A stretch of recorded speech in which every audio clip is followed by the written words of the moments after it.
The fact of the matter is, whether you've been in network marketing for years or just a few days, your family and friends have seen your opportunity and your phone is, as we call it, burnt. If you're anything like me, that's a scary thought. So the big question is, how do entrepreneurs like us, who love the network marketing profession, who no longer want to be that guy, and are tired of convincing people during uncomfortable let's get coffee meetings where they say, what's this all about? How do we market in a way that aligns us with our dream clients and expands our network of upfront and transparent professionals, allowing us to get our time back, our families back, and gain a real passive asset? People like us who value impact over income, we deserve to see our visions once and for all. Join me in this podcast where we'll uncover just how to do that. My name is Eric Sabah. Welcome to Burnt Phone Marketing. What is going on, everybody? Eric Sabah here with Burnt Phone Marketing, and I have a treat for you guys today. An amazing individual. She has actually been on a TEDx speaker 2 times, featured on ABC, NBC, CBS, and Fox News. She's an amazing and truly unforgettable coach and mentor. Please welcome Miss Sabah Ali to the show. Sabah, welcome to the show. Thank you so much for having me. I'm so excited to be here, and I appreciate that introduction. No problem. I'm excited, and I know that a lot of people have heard about TEDx, and all of the stuff that you've been on is amazing. And I just kind of want to get deep into a little bit about your story. And we met in a mastermind group, so I'm telling all of you guys right now, if you're not paying for a mastermind, you're not connecting with the right people. You pay to get into these really good masterminds, but once you get into these masterminds, you got to get in there and you got to network with the people, because those people are the ones that are going to take you to the next level. So first tip right off the bat, get into a mastermind and connect with the people. Yeah, no, absolutely. For me, backstory, how I even got into entrepreneurship was actually meeting one of my mentors when I was in my university. So I started when I was 19, still in college. I actually went to go listen to an extra credit speaker for one of my classes, let alone I didn't know he was an entrepreneur who would change my life. I reached out to him, started to intern and work alongside his companies for the first few years when I was still in college. And that's how I really learned a lot of marketing, PR, branding. And as I was doing that, I was basically just documenting and sharing my story online.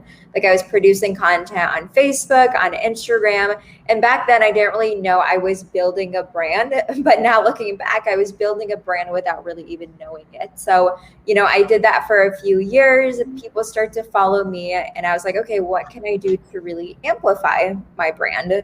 And that's when I decided to write a book. Back then, since I was in college, I focused it towards college students at the age of 20. And that was really my first product that I sold online that gave me the opportunity to get some of these features on ABC, speak on stages. And then fast forward, this is now 2018, almost 3 years ago, I was graduating college. And I was like, okay, I don't want to work a job, right? And before that, I was running a small agency doing social media management work for local businesses. But I got into coaching when I graduated, and I've been doing it full time since then. That is so awesome. So what I got from that really was you latched onto a mentor, an extra credit class. Hello, they're all over. If you're looking for them, they're all over. So you jump into that. And you intern. So you put in the I work for free-ish kind of for a little while. Yep. And built off that. And I actually want to know, because I don't want to write a book because I'm kind of I always say I'm a C student on a good day. So tell me a little about the journey of you writing that first book. What was what spearheaded you to, I'm going to write a book? Because so many people say it and they never get to the second or third page. Yeah, so the reason why I'm laughing is because I always wanted to write a book. I don't know, just the title of being an author, I always thought it was so cool. But one of my good friends, Laura, she does this, she owns a business where she helps people write and publish books. And she gave me a challenge. This was, of course, when I was back in college, 20 years old. She was like, why don't you publish your book in 30 days? I'm like, that's not possible. at all. But of course, me, I'm extremely competitive. So I'm like, okay, I went on Facebook, did a Facebook Live saying, all right, guys, I'm doing it. I'm going to write, launch, and publish my book in 30 days. So that was my journey. I put it out there. I had a lot of people supporting me through the entire 30 days.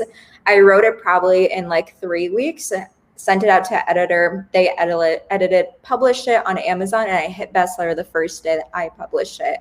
But that journey was going back and looking at it. I probably can't do that now. It was a lot of work, but it was definitely such a crazy journey. And it goes to show when you really do put a deadline to something and you put it out to your audience, because you can't let them down and they're holding you accountable, it really allows you to show up and play full out. Well, that's like one of our mentors, both of our mentors, talks about showing up and playing full out. And yeah. I think putting that deadline on it is a huge thing. And a lot of people are like, you know what? I don't want to tell the world because I don't want to fail. I don't want to stumble. I don't want to take 32 days. On that note, what would you say to that person who's like, you know what? I'm just not going to do it because it might take me longer than 30 days and I might fail at this book. Yeah. So the thing is, if you have that fear of, oh, like, what if I can't do it? Or what if I give up? The thing is, people are still going to support you through that process. And for me, I'm pretty sure it was 30 days, but there's been so many times that I've put things up on social media, been sharing my journey, and things have failed miserably. And like one that I can share with you guys is, once again, when I was in college, me and one of my good friends, Dan, we actually started a podcast show. We did it for 6 months. And we were like, okay, it would be cool to create like a small coaching accelerator program for college students and teaching them how to grow on social media. Back then, we literally had no idea how to put together an offer, market, sell it. I shared it all over my social media and it like crashed and failed. Right? So it's like things like that. I'm like, okay, looking back, I'm so glad I did it, because more than anything, people follow you because of the journey that you're putting out there. And the thing is, it's better done than just thinking about it and sitting there of the inaction.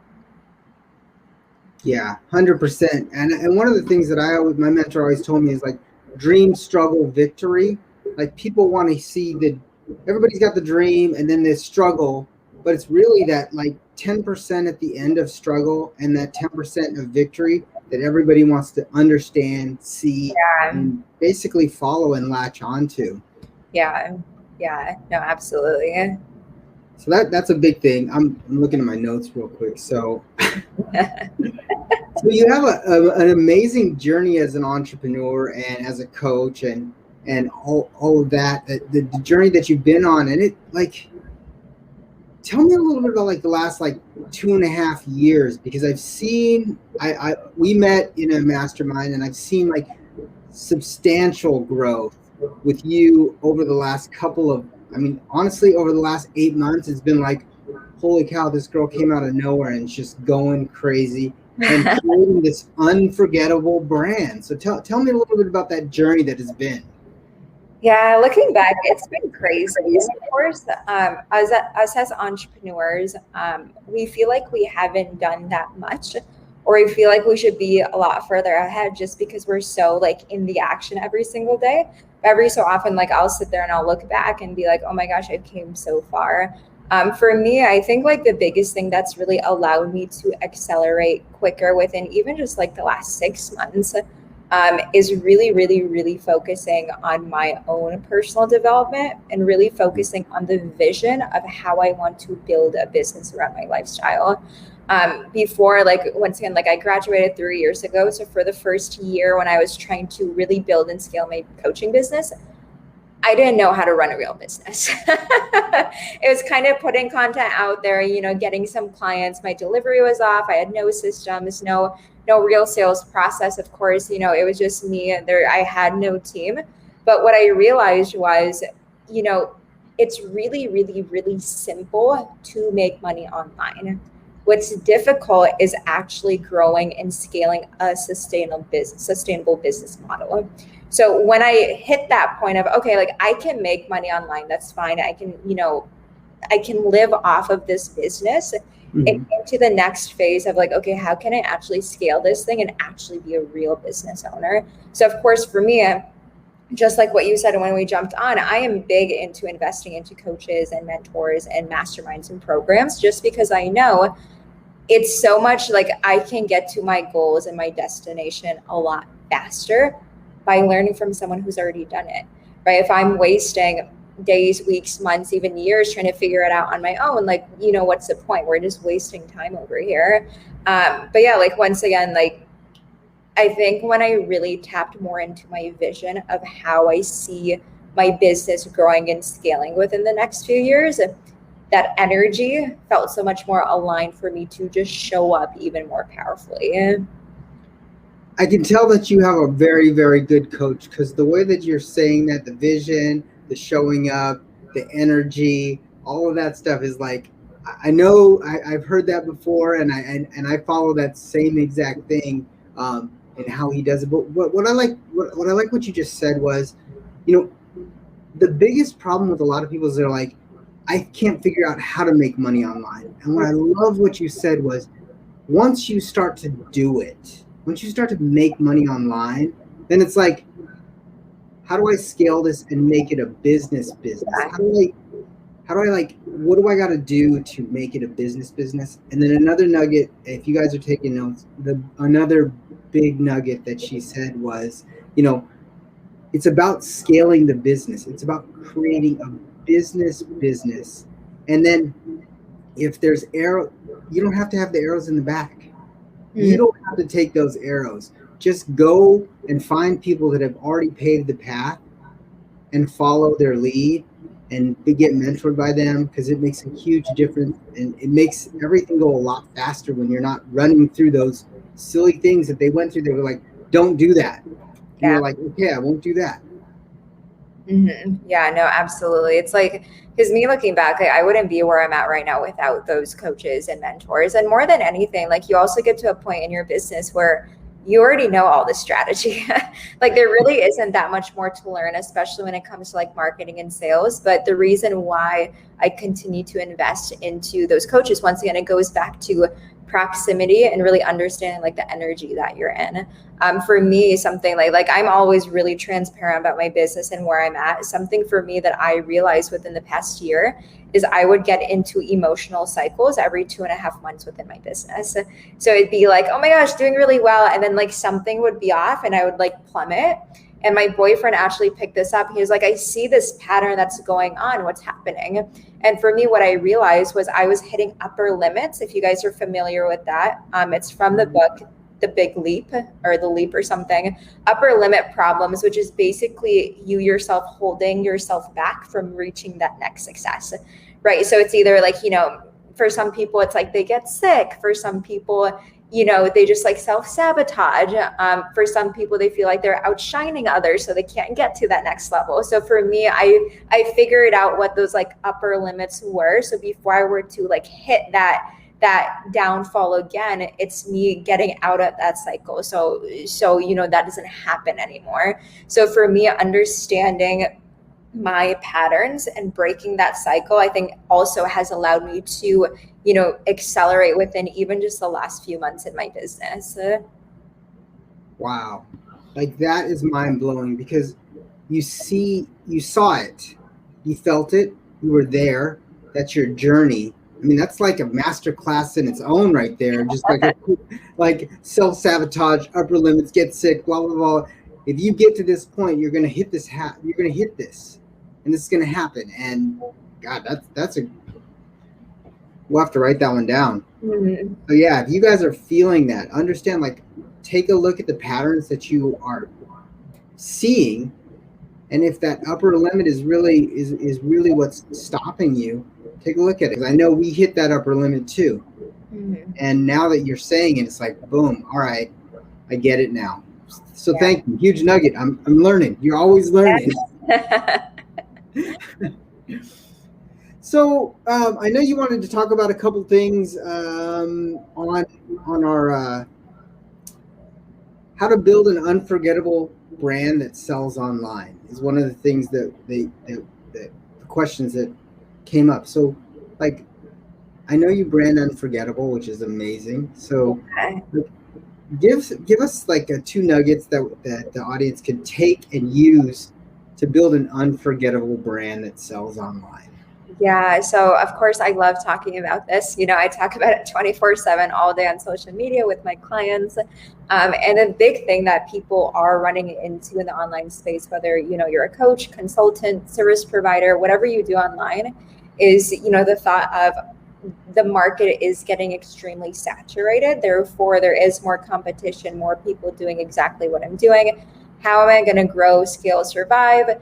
And the way I like to explain unforgettable branding is no one is literally you, right? So for me, when I look at the marketplace, there really is no saturation because no one has your unique skills, your story, and the framework you use to get your clients' results, right? So the first thing that you want to do to identify what your unforgettable brand is what is the feeling and experience you want to create for your consumers, right? That's the entire definition of what I use for branding. So when someone lands on your profile, when they read your post, watch one of your videos, listen to a podcast show, what type of feeling are they experiencing, right? Are they feeling empowered?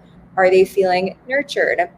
Are they feeling comfortable, right? What does that feeling look like for the ideal client? And then the second thing is finding what your platform of choice is and just going all in on it, right? So a lot of people, what happens is when they're either starting or scaling their business, they'll choose a lot of different type of platforms to try and grow and scale on, but their focus is split, right? So it's like 25% Facebook, 25% Instagram, 25% LinkedIn, and 25% TikTok, right? So there's no like real 100% focus on one. So it's really hard for them to grow and scale like a tribe of people that will actually rave about their offers, their services, and of course buy into them. So for me, when I first got started, a lot of my focus was on Instagram. As I started to grow and scale, I started to diversify a little bit more on Facebook. So now for me, it's like Facebook and Instagram. But that's like the core thing. If you can identify the feeling and experience that your brand gives off, guess what? People are going to naturally get attracted to you by the content that you create on that platform. And eventually what will happen is they'll get used to you showing up every single day. And it's kind of like, on Netflix I don't watch TV that much, but some people might relate on Netflix. When you find a show you really love, you binge watch it. Same thing with someone online. I'll find people online. I love what they're about. I love the feeling and experience I get when I'm on their page. And I'll wait for their posts every single day and I'll binge watch it all. So that's the type of dynamic you want to create online when you're scaling. So like those were two huge nuggets, like amazing. So what feelings are your clients going to experience when they come to your page? And then I like what you said, like people will binge watch you. Like literally they will binge watch you. So if you're listening to this and you're like, well, how good is my content? Well, sometimes your content might be all over the place. It's just not focused enough for someone to binge watch. They want that feeling, that experience, that safe place, that position where they get that feeling when they're watching you. So just remember that when you're putting out your content. So yeah, that's amazing. Thank you for that. That's some huge. Of course. This is like a coaching call. I love it. I love it. I love to share all my secrets with you guys. So I got another question for you. I know you wanted to talk about 3 unforgettable marketing strategies to do online. I know you probably have these laid out, but go ahead and fire away the 3 unforgettable marketing strategies to do online. Yeah, for sure. So of course there's so many that I would love to share with you guys. But the core 3, I'll narrow it down to the ones that are working really well for me right now and for my clients. The first one is doing short trainings online. Okay, so what I do, and I'll break it down like actual tactics so you guys can implement this for yourself, is this is something that we've been testing. It's been working really well to generate leads and book calls and get clients, is creating a short mini training, like 20, 30 minutes, promoting it on a Monday, doing it on a Wednesday. 2-day promotion. There's not really much prep. You're basically just posting on your social media, getting people to comment, having them show up on Wednesday, do the actual training, and on the training at the end, have a call to action for them to book a call with you. So this is basically a shorter version of, I know before we jumped on, we were talking about 5-day challenges, a shorter version of a 5-day challenge. And 5-day challenges, that's probably my second marketing strategy I want to talk about, which is extremely profitable, but it does take more time, effort, and energy. So doing these trainings work like a charm, especially if you do have an audience that's already built on your social media and you just need to generate some leads. Do that. I tested it before. I actually did it once a week for a month. Was amazing, and it really doesn't take that much time and effort. The second one is doing a 3 or 5-day challenge. That does take a little bit more time, more effort, just to get people to register. Usually it's like a 4-week process in total, 1 to 2 weeks to actually promote, 1 week to do the actual training, and then of course the follow-up, booking calls, and getting clients from there. But that strategy works really well, especially if you are funneling in cold leads, because over the course of 3 to 5 days, they're showing up, you're with them for an hour, you build that know, like, and trust factor. And at the end, they're like, I've already learned so much. I feel like I have to buy from him or her, right? Like the sale is already made. So that's something that my business implements, seasonally, to really just amplify those sales. And then the third thing I want to say that works really well, and this is specifically focused if you utilize Instagram or Instagram stories. I guess you can also do on Facebook, like Facebook stories, but I primarily do this on Instagram. And this is going in such detail. You guys, if you guys implement this is going to be a game changer for you, is implementing the poll feature on your Instagram story. So if you guys are familiar with that, you can either, post a picture on your story, or I like to do videos. I'll be like, hey guys, coming out with a training on Wednesday, and you'll have a poll of like yes or no. I usually type in yes or yes, and every single person who votes on that poll, great way to start a conversation and generate leads that way. And I'll do it by posting like client results, screenshots, testimonials. Do you want results like this? Add in the poll, and that way it's so easy to generate leads. So those are 3 core marketing strategies that anyone can utilize right now to generate leads and get clients. Sabah, you're dropping bombs today. Dropping bombs. Dropping bombs. I don't know. I don't know what to say. Like you're dropping so many bombs that I'm like taking notes. I'm over here taking notes while she's talking. So guys, I'm doing an interview and I'm still learning, because you get better and better people as you reach up and find more and more people. Like I've been actually trying to get this interview since last July, just so you guys know. Like I sent a note out last July because Sabah asked me something about mini chat, and I was like, you should hop on my on my podcast. And I guess we weren't ready, but now we're ready. So this is super awesome. Thank goodness that I finally got you on. That's huge. Thank you. There's one question that I want to ask. Yeah, for sure. That I totally want to ask, because I watched a bunch of TEDx when I was like really getting into marketing, and I was like, wow, these guys are amazing. This is super cool. So what tips would you give the audience that helped you get on TEDx? Not just once, but twice. There are a few tips to get to the right places, to be in the right positions to get that offer. Yeah. So that's a great question. So the first talk I got, it was solely honestly just by applying. So the way that like TEDx events work is either you apply or you get nominated as a speaker, and like the committee chooses. So for me, the first one that I got, I applied, and primarily what they look for at the TEDx events is the idea that you're pitching. Now, a lot of mistakes people do is they'll pitch themselves, like their own story, what makes them awesome and, why they should be speaking on stages. But they're really looking for like the new idea, right? And also each TEDx event, it has a specific theme. So if you're applying to a TEDx talk event and your idea doesn't match the theme, they're not going to take you, right? So before you start to apply it to every single one, really find one that resonates with the idea that you're trying to share and only apply to that one. For me, the first one that I applied to, I actually was able to find the email of the person who was like on the committee. And of course, I'm like, will stalk you and follow up until, I hear back from someone. So for me, it was simple as, hey, my name is Sabah. I sent in an application. I'm just wondering if there's anything I can do to support in making this event awesome.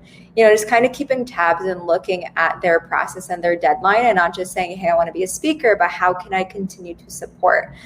So from there, just following up, I was chosen to give that talk, and that was in Michigan for my first one. And then the second one was actually by invite from my university. So that was the second one. But yeah, like if I were to highlight three things, once again, have an idea that you want to share with an audience. It's not like, don't highlight your story. You don't even have to be a speaker, right? They don't care if you've never spoken before. They're just looking for that new idea that's so fresh. Number two, find an event that has a theme that is, relates to the idea that you're pitching. And number three, like just follow up. Just be there, ask how you can support.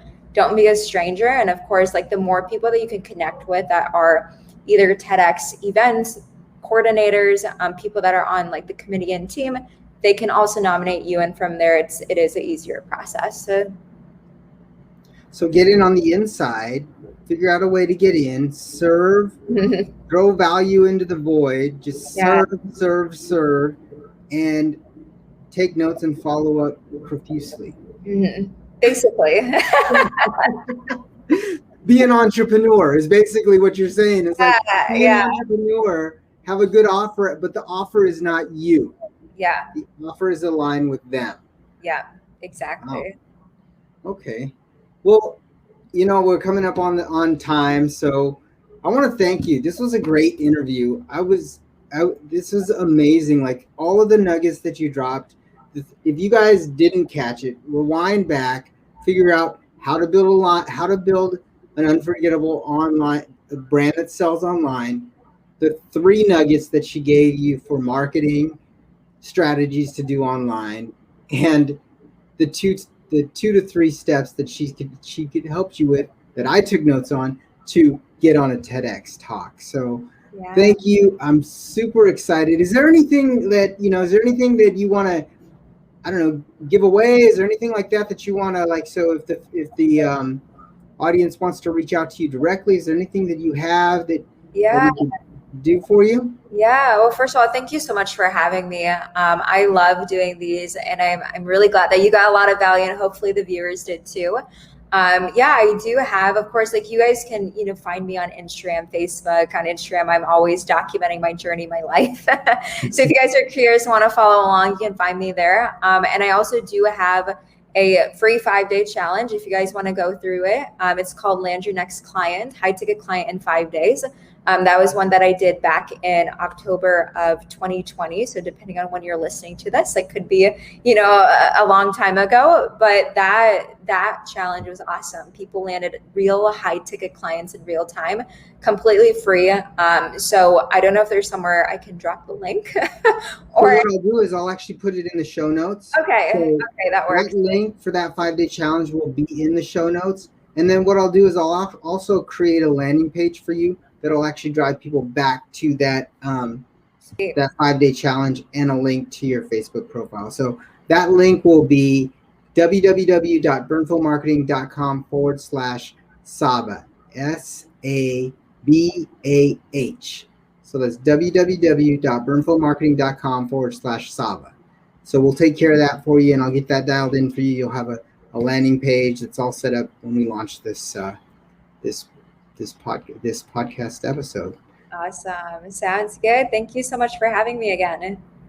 Thank you so much, guys. And make sure you listen to the full outro, because like always, I always give something away for free. And make sure you pay attention, because what we're giving away this time is amazing. It's a phenomenal way to, you know what? I'm just going to let you listen to the outro, and then you guys can catch what it is. So I'll catch you guys all on the next episode of Burnt Phone Marketing Radio. Thank you. See you next time. Thank you so much for your listenership and your continued support of Burnt Phone Marketing Radio. This is Eric Sablon. And as a bonus to you, I wanted to give you guys a free strategy session with me. All you have to do is go to www.burntphonemarketing.com/book a call, and we will set up a strategy session to help you get unstuck. So that's www.burntphonemarketing.com/book a call.